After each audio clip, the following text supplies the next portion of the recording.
So where did you live when 2020 and the coronavirus was going on? During that time, sir, I was a school teacher.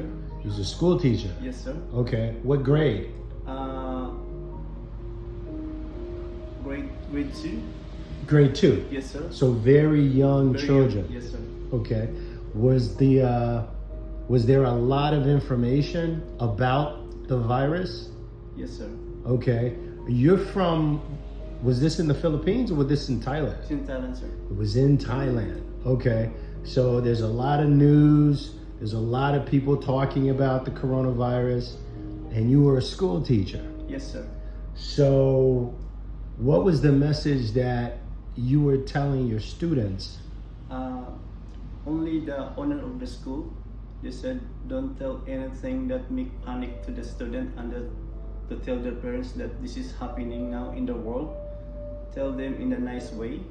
Then I said, okay, we don't tell directly what's happening in the world now, what's happening in the other places in the world. That the COVID is very dangerous, that people like walking in the streets suddenly collapse and pass away. Then that time, so sad story. One of the students was been passed away, but not inside the school, in their house. Then the government said the school must be closed. Okay. Maybe one of them infected, the virus may be spread. Then I was so sad. Then the school has been closed, and all of us, all the teachers was been sent back to the country. I was one of them. Wow. I became jobless that time. Yeah. Then I just pray to God, God, if this is happening, I give my life to you. I'm not afraid if I die or I survive.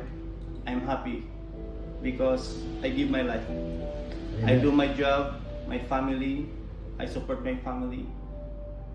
I have my children. They needed me that time. Then I tell them I'm already jobless. I already stopped my work because of the COVID. Then I'm going back to Philippines. Then I tell to my children, now I don't have money to send them. Yeah. And so many of us had those